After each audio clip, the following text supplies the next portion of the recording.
People are already getting crazy about trades. Danny Ainge gets a new job and Isaiah Thomas is auditioning for one. We're going to talk about it all right now on the Locked On Celtics podcast. Be ever ready. Recognize the city of champs. Boston, baby, we do what you can't. Locked on number 18, Tatum and Brown, J-team, step back. We gon' wet that and slay teams. Of course, the Celtics, who else could it be? Screaming like KG with the Larry O.B. Karalis above average, assessing the team status. Best daily pod, no cap, salary matching. Clutch like Bird the DJ, keep John on replay. Prime time, dapping up the truth on the sideline. Raining J's, how it started, raising banners, how we finished. Locked on Celtics pod, home of the winners.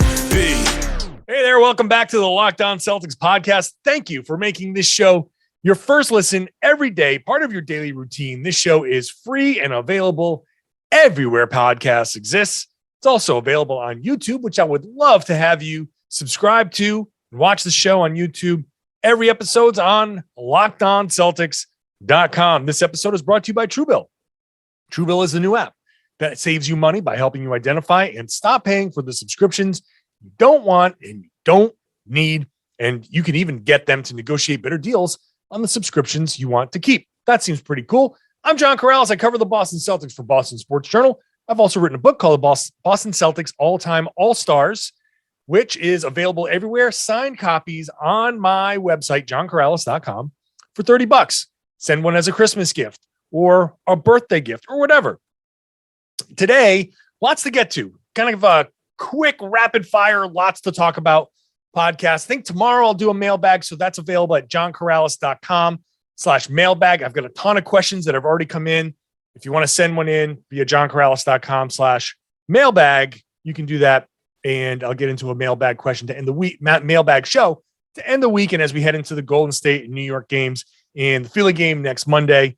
So let's get into this third segment. I'll get into the Danny Ainge stuff, the Isaiah Thomas stuff in the third segment. First segment will be more trade centric because December 15th was the first day of trades. I didn't really get into any of the rumors and stuff in the last show. I just kind of want to address some things, just give you the common sense. This is the non-sports talk, lose your mind, non-clickbait type of reports. None of that. This is just common sense. This is kind of like a guide that's going to help. I'm going to hold your hand and take your hand. We're going to walk on through the meadow and we're going to get our little feet wet and our socks wet in the little dewy rumors, but that's about it. And on the other side, we'll all be happier and we won't be paying attention to the crap that is out there. Before I do that, let me just say that I was at practice on Wednesday. Josh Richardson surprises. Josh Richardson is back. He cleared health and safety protocols, which means it wasn't a positive test. I think it was an unvaccinated contact tracing thing. It's just a guess, like an educated guess by what the system is. If you have it, you're going to be in there for 10 days. So it wasn't a positive test. The Celtics won't say what it is, but it clearly obviously wasn't a positive test. If it was a false positive, maybe that's something, but maybe took a couple days to clear a false positive. Certainly possible. An unvaccinated player with close contact to somebody is supposed to isolate. And I think that's what happened because they did have to leave him behind in Phoenix. So I feel like this was a wait a couple days, get a few tests, clear a certain couple of hurdles. Now he's back with the Celtics. So that I think is basically what he went through. Jaylen Brown went through practice. He's good. He's fine. Ime says he doesn't report any real soreness or anything like that. Good news there. So that's basically your news update for the Celtics. Now, December 15th is the first day where players who were signed over the summer can be traded. So Dennis Schroeder, now available to be traded. There's no longer a restriction. You can't sign a guy and then just trade him before he plays a game. There's a whole system in place to say, you signed with this team. You're going to play for this team and we're going to see how it works. And then we'll see if there's if it's a bad fit, then December 15th, by December 15th, we're going to start to, all right, you can go. That's why December 15th exists as a deadline. So 84% of the league can now be traded. And that's sparking a lot of speculations. There are very few December trades, but this is when the trade rumors really start to talk. This is when you get these reports that keep coming out about Jaylen Brown and Jayson Tatum. Well, let me just set this out. I've done this podcast before. I'll say it again at the trade deadline, but there's a way to differentiate rumors, actual honest to God rumors. The Celtics are shopping player X. The Celtics are listening to offers for player X. Those types of things. Sources tell me that the Boston Celtics are actively listening to offers for player X. That's a rumor. That is an actual rumor. There are plenty of people out there with sources that will say, okay, I've been told that the Celtics aren't hanging up when you mention Dennis Schroeder. Fine. Like that's something that you're going to hear now. And those are to varying degrees. Then there are these things that I pulled off, and I didn't say who it was. I even forget where I pulled it off, because it's not really a report. I'm not crediting anybody with this. This is a nothing thing. And it said, from everything I've heard, by all accounts, the Celtics front office doesn't have any designs on breaking up that pairing, Jaylen and Jayson. I quoted an assistant general manager in my story. When we call Boston, they say Jaylen and Jayson are their only untouchables. They're the two top guys. They're building around these dudes. This was a quote that was in a opposing teams are monitoring the Jaylen Brown situation type of thing. So this is like the type of paragraph that when you read a story and you say opposing general managers believe, then that's not a rumor. That is absolutely not a rumor. Anything that says an opposing GM thinks, or league sources expect. No. That's not a rumor. That's not actual information. That's me going to Brad Stevens, but I don't do this, by the way. But for example, this would be me going to Brad Stevens and going, so what's your take on Sabonis? And him privately telling me, saying, well, you didn't hear it from me, but I would expect Sabonis to be traded by the deadline. And then me coming out and writing a story, rival GMs expect Sabonis to be moved by the deadline. Now there's some inside information there from the GM, and he has an expectation. He's kind of canvassing the league, and sure, there's a kernel of some substance to that, which is why the stories get written at all. But also that has nothing to do with what's actually happening. That's not one GM saying, hey, I can tell you this. You didn't hear it from me, but Sabonis is done. He's gone. He's as good as gone. They're shopping him, whatever. Like that's different. So there's going to be a lot. Reporters are out there making phone calls. They have to work. We all have to do our jobs, right? We all work. Now, I'm not a newsbreaker. I'm not going to go out there. I'm not going to go be calling 20 GMs and getting all these sources. There's a subset of reporters that they're the newsbreakers. They're the ones that go out there. I'm a beat writer. I follow the team. I give you the day-to-day, what's going on around the team. I know a couple of people in the organization that if something happens, I can get in touch with and confirm or deny or come up with something. But that my thing is more analytical. I'm an analysis guy. I'm not sitting there breaking trades. I'm not going to be the first guy to be like, this player and this player for that. That's my sources telling me that's what the deal is going to be. That's not me. But furthermore, that's not who I want to be. That's too much, ass kissing to try and pull information from people. It's not my thing. I'm an analytical guy. I tell you what's happening on the floor, why it's happening, things like that. My niche is different. So, but when you hear opposing GMs, some scouts think, opposing coaches believe, there's no substance to that rumor. And the worst of them all is the people like me who like to play on the trade machine, which I'm not one of them, but people like me who actually do like to play on the trade machine and suggest and write stories. You know what would be a great trade for the Celtics? This guy and that guy for Jeremy Grant.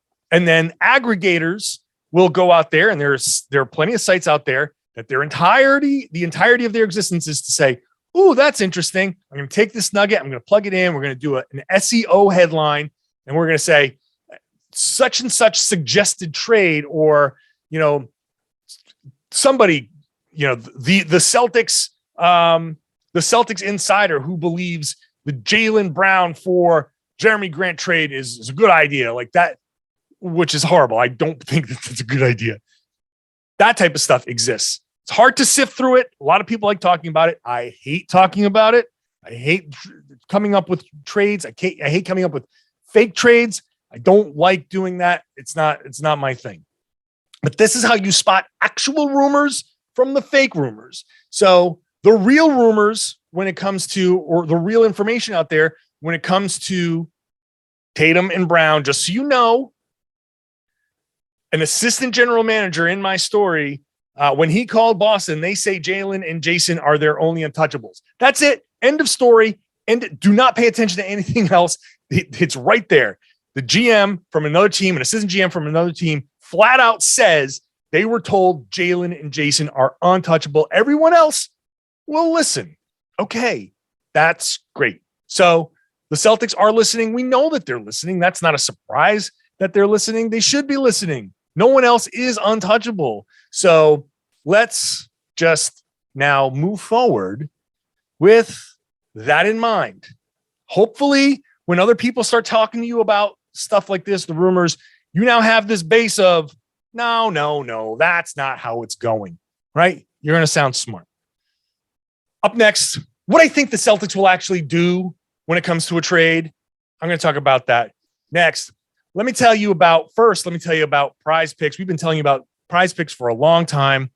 PrizePicks is daily fantasy. It's made easy. You go on to PrizePicks and you can kind of go through the league and you can pick 2, 3, 4, 5 players.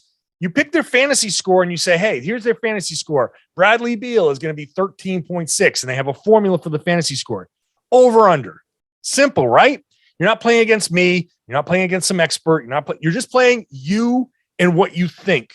So you can sit there and use the knowledge you've listened to on the podcast.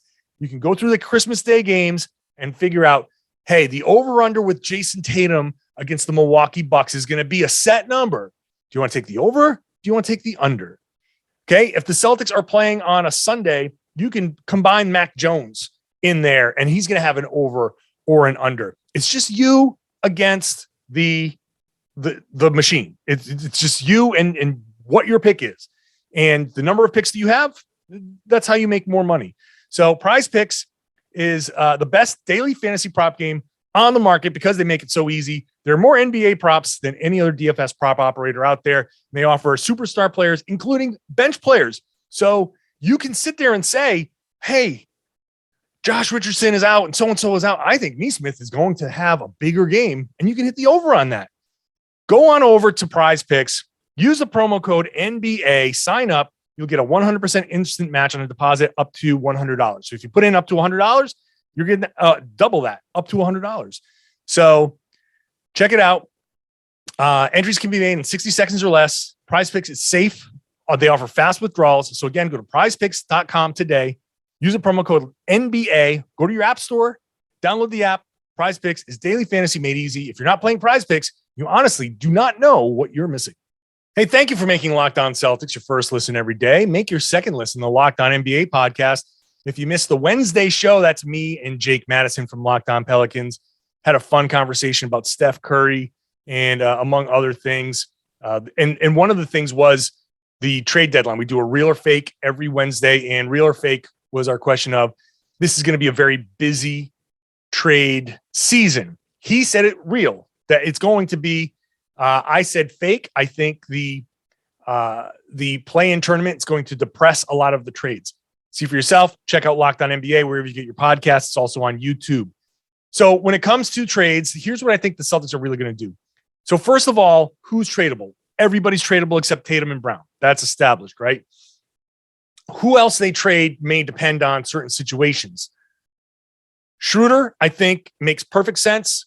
Schroeder is temporary. I know I got one of the mailbag questions. I'm regularly, spit that out, regularly getting mailbag questions about Schroeder. Are the Celtics going to be able to re-sign him? The answer is simply, I don't think so. I don't think they're going to be able to re-sign him unless he's going to take a similar contract next year. I think the market might be a little bit bigger for him. We'll see. But unless the Celtics really, truly want him back, there is a mechanism for them to do it, but that's going to hard cap them. They don't want to do that. So unless the market is so depressed for him that he's willing to come back for another $6 million or so contract, and if the Celtics want to give him that contract, which I'm not 100% sold that they will, but that's the only way. So Schroeder, I think, is gone. I think somebody might want Schroeder for the stretch run. Somebody might want that ability to be the team that actually does give him that money. And so there's a possibility that someone will give a second round pick or 2 seconds or a first that's so heavily protected that it becomes 2 seconds. Like it could just be a way for Brad Stevens to say, oh, I got a first round pick for Dennis Schroeder, when we all know it's going to convert to 2 seconds or whatever down the road. But number one, Schroeder, I think they will actively shop Schroeder. They'll see what the market is. They'll see what they can get. They'll see if he can, depending on what's out there, maybe they use him to aggregate. But I don't think that that's going to be where they go. I think the best thing for the Celtics is if you move Schroeder and then you move Juancho and whatever, or if you combine Juancho and Richardson, you can get somebody useful. But I think the most likely to me is the third team kind of lurking, talking to Philly, talking to another team. There are 3-team deals that are out there. Let me go to the mailbag for one quick question, which comes from Tommy R., who says, I have a deep infatuation with Dejounte Murray of the San Antonio Spurs, 6'4", 180. Great defender, exceptional rebounder as a point guard, able to find the open man. Just an overall great player, very underrated. Do you feel the same? Would he be a great fit in Boston if the opportunity arose? Okay. Yeah. I mean, sure. You'd have to I think at that point, you'd have to get rid of Smart. I just don't think Smart would want to stay around and lose his job to Dejounte Murray.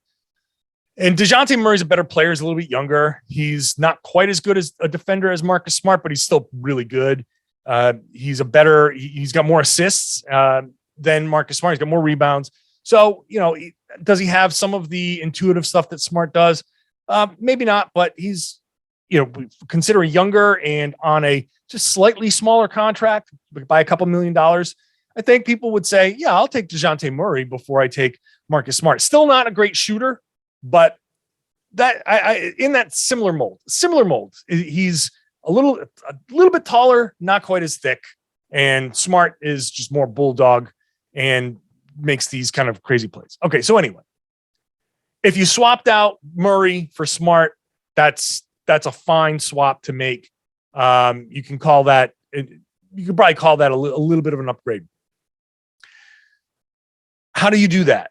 They're not going to want Smart back in San Antonio. You're basically swapping the same player. I mean, unless you want somebody who you feel like is a culture changer.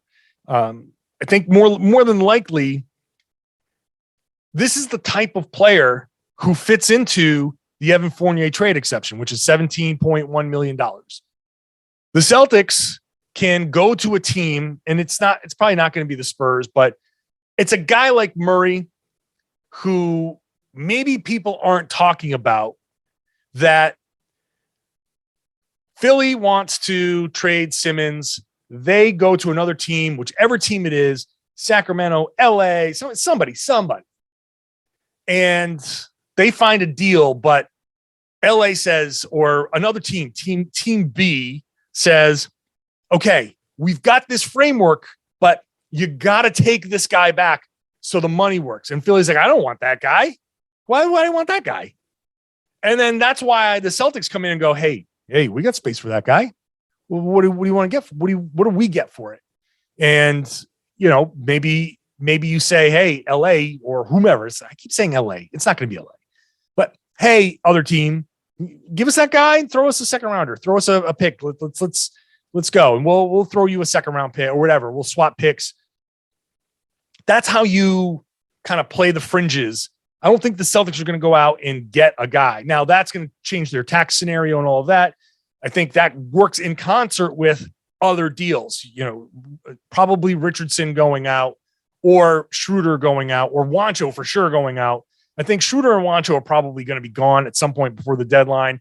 You get those contracts out, you bring in this kind of contract, you move a guy like Josh Richardson. Now you've acquired this piece, this young player, a Dejounte Murray type. Maybe it could be just Dejounte Murray if the Spurs get crazy, but that type of guy where the other team, the target is the other team says, well, we really want this star player. We really, really want Ben Simmons. And we have to get rid of this young guy who's good, doesn't fit what we're trying to do. He's good. We hate to give him up, but we really want this big player. So we got to give up this young guy or this other good role player. The Celtics come in and be like, we could use a good role player. We'll take him off your hands. No problem. We'll be the team that facilitates that.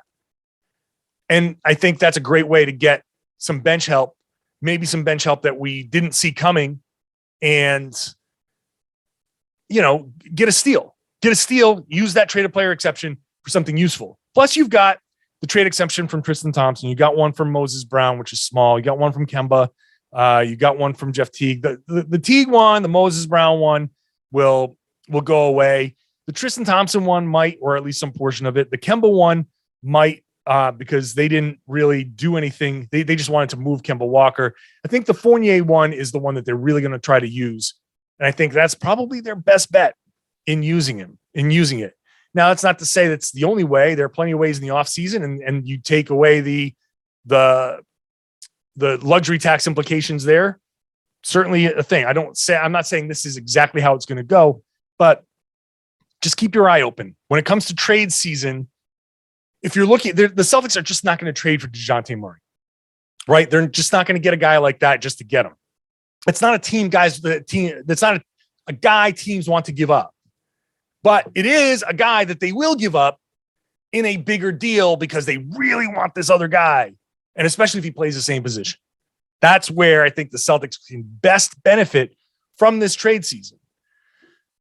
All right, that's that. Up next, Danny Ainge gets a new job with the Utah Jazz. Isaiah Thomas is auditioning for one in the G League, which honestly, I was surprised that he went the G League route, but sure, why not? We'll talk about that. It's going to come up next after I tell you about TrueBill. Do you know why these free trials continue to renew without you approving that? They just want to pocket your money. They make you give a credit card for a free trial. They don't sit there and say, here's a week. If you like it, sign up. They make you sign up and have to cancel. And if you forget, they make it hard to get your money back. That happened to me. I should have had TrueBill from the start. TrueBill is a new app that helps you identify and stop paying for subscriptions that you do not need or want or simply forgot about. On average, people save $720 a year with TrueBill, which is pretty cool. Companies make these subscriptions hard to cancel. TrueBill makes it simple. You link your accounts. TrueBill will cancel them with one tap. And they have TrueBill Concierge, which is there to help cancel your unwanted subscriptions so you do not have to. TrueBill has over 2 million users. They've combined to save $100 million. So don't fall for subscription scams. Start canceling today at TrueBill.com/LockedOnNBA. Go right now, TrueBill.com/LockedOnNBA. It could save you thousands a year. TrueBill.com/LockedOnNBA. Thanks for making Locked On Celtics your first listen every day. Make your second listen Locked On Bets. Locked On Bets is going to help you, I think, with some of your wagering. You might win a little extra cash if you listen to Locked On Bets. They're on a heater, so there are people who have listened to them and are doing fairly well. So Locked On Bets, hosted by your boy Q and Lee Sterling. Check them out wherever podcasts exist. Danny Ainge is the new CEO and alternate governor at the Utah Jazz, with the Utah Jazz, which is not surprising that, look, Danny Ainge left Boston. He says that it was time for a break in Boston. Okay, fine. I think, first of all, he went to Utah. He's obviously a BYU guy. He's happy in Utah. He's close to a lot of personal things that he wants to do in Utah. That's great. And then the Utah Jazz are like, hey, You got Danny Ainge living up the road. Let's put him to work. Sure. So what's Danny Ainge going to do as CEO and alternate governor? So basically the governors are generally the owners. The owners are the governors of the team.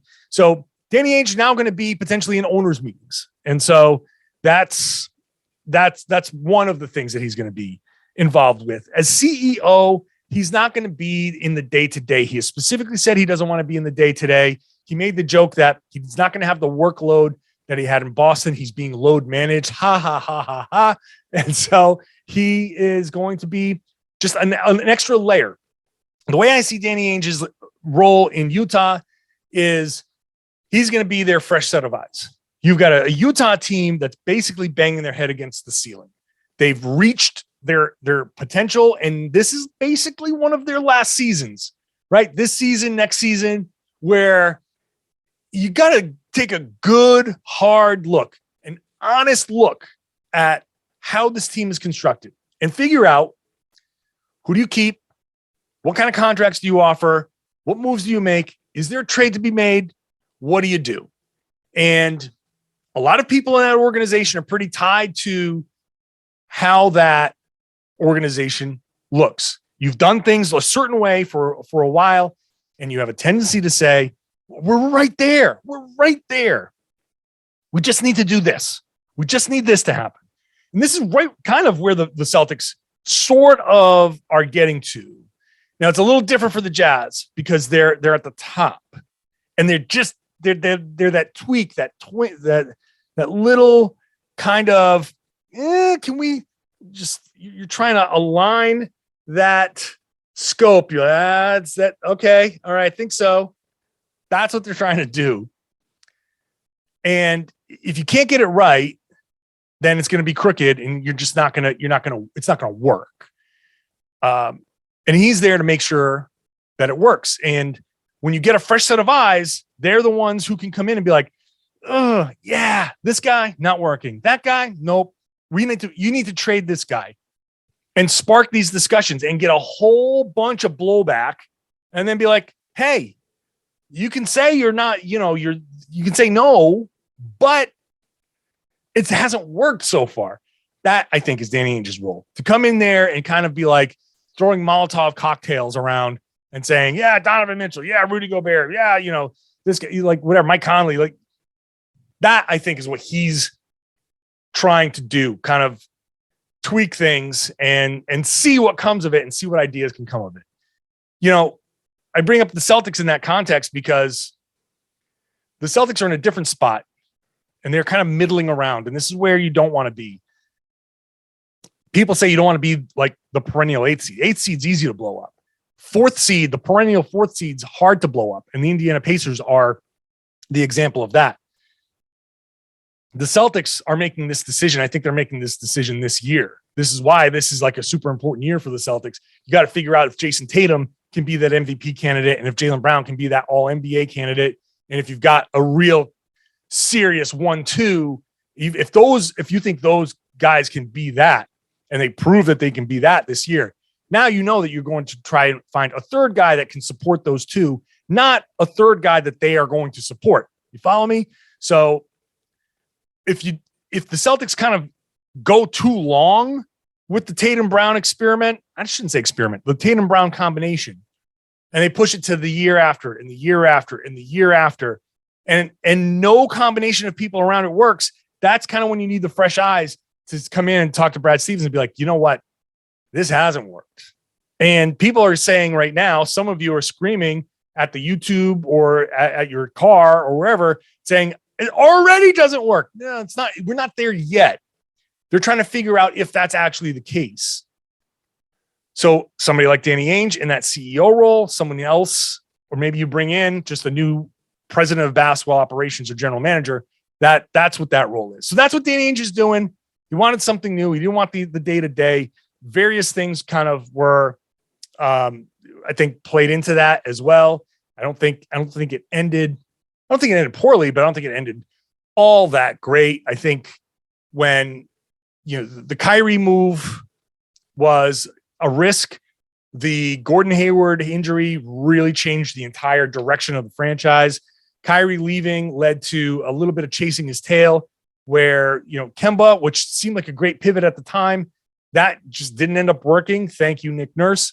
And the pivots, the Tristan Thompson signing, the response, this guy left, we got to get a response in there. He started over the past year kind of responding to things rather than just saying, okay, let's see what's out there, make most sense. Now he's in a different role. He gets to still be around the game and not have to do that. So good luck to him in Utah. We'll see what he comes up with.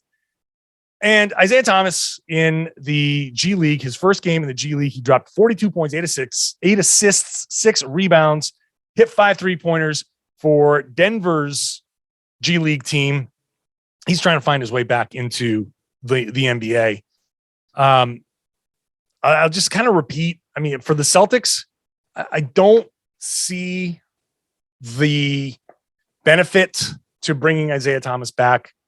I mean, you've got Peyton Pritchard, who, if you want a small guy to go out there and have problems defensively, why not make it the guy that you can fix and lean on for the future rather than Isaiah Thomas, who, for emotional purposes, I think would be awesome. Having Isaiah back in a Celtics uniform would be fantastic to see. And like, oh my God, the emotions would be great. It will do the team no real good. Maybe he'll recapture some glory. Maybe he'll win the Celtics a game or two. But what's the net effect going to be? Do the Celtics want Isaiah Thomas to take shots away from Jaylen and Jayson? No, they don't. And I don't think it would be fair to put him in that situation. Is he an NBA level player? I think he has a role off the bench somewhere. And you could say, hey, it's the role. The role is in Boston. I don't know. Maybe it is. I just don't see it. But the Celtics do need some scoring. And I don't know. If they wanted to do a 10-day, then they could do a 10-day and see how it worked. I would hate for it to not work in Boston. Maybe that's part of what's fueling it. If I'm going to admit to something, hands up, I admit that what I don't want is Isaiah to come back to Boston and have it go poorly again. I just don't want that. I'd rather just not have that happen. It was already, the trade away was already painful enough for him. I don't want him to come in here and have the wild adulation from the crowd, which he will get, and then have it not go well and the Celtics not sign him to another 10-day or something like that. I'd just rather not put him in that situation, or the team in that situation, or the fans in that situation. Let it go. I hope he hooks on somewhere else. My fear is that 30 NBA teams are out there going, we love Isaiah Thomas. We hope he hooks on with somebody else, and no one's going to take him. But he looked good in the G League, and he's very clearly probably too good for the G League. And is he good enough for the NBA? Maybe somewhere. Maybe he's got a role somewhere. But I just still don't think it's in Boston. Before I go, I want to send a shout out to the Dorchester Boys and Girls Club. I was honored to be part of a ceremony for Bruce Seals, my former assistant coach in college, who sadly passed away a year ago. He was the athletic director at the Dorchester Boys and Girls Club for 30 years. He was battling cancer that he just didn't tell anybody about. So it was a little bit shocking to hear. But Bruce Seals was a fantastic, amazing, inspirational person. They put up a banner for him in the gym, in the basketball gym. The Celtics were there, which was very nice. The Celtics had put a youth clinic on after the ceremony, which was great. Cash Cannon, who was awesome, ran it. Scal was there. Mayor Wu, Boston Mayor Wu, was there. I was very honored to be able to say a few words on behalf of the Emerson College basketball team, the alumni who hold a special place. He holds a special place in our hearts.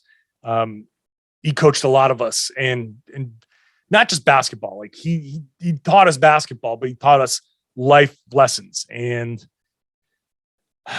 a year ago, I was saying goodbye to him, and it's still not easy. I can't believe Bruce Seals is gone.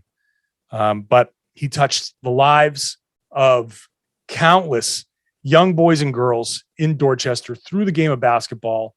He is an inspirational person, one of the best people I've ever known and will ever know, and a person I aspire to hopefully live up to your legacy, Coach Seals, somehow, some way. Basketball is so powerful, so powerful. It can be a bridge between cultures and genders and political beliefs and all that stuff. It really erases a lot of these things that make us different and brings us all together on the same team. Coach Seals is the embodiment of that. It's been a year. I can't believe it's been a year. The city has stepped up. I'm looking forward to an event in June, a citywide basketball event that's going to be happening in June in Boston, which I hope to have some level of involvement with as well. So thank you to the Boys and Girls Club of Dorchester. If you want to make a donation to the Dorchester Boys and Girls Club, you can do so. Just Google it. They have a donation page. Very, very impactful organization for all the young boys and girls. And I'm excited to have met the people who are doing Bruce's job now since he's passed and how they're carrying on his legacy. Just a great person. I miss you so much, Coach. I love you. And thank you for all of the lessons again. I can't believe it's been a year, man. Jeez. He was one cool dude, man. I love that guy. Thank you for listening to the podcast. I appreciate it. Thank you so much. Again, tomorrow I'll do a mailbag. So go to johnkaralis.com/mailbag and drop a question in there. I'll fire through as many as I can in half an hour tomorrow. So please do that. Subscribe if you are a new listener. I would love to have you catch the show Monday through Friday. I drop it Monday through Friday. So I will not do a post-game Golden State. Not going to do a post-game New York Knicks. I'll cover it all on Monday. So subscribe. Watch the show on YouTube. Subscribe to the YouTube page. And if you are subscribed, would appreciate it if you shared the podcast, told your friends and family to listen to and watch the Locked On Celtics podcast here on the Locked On Podcast Network.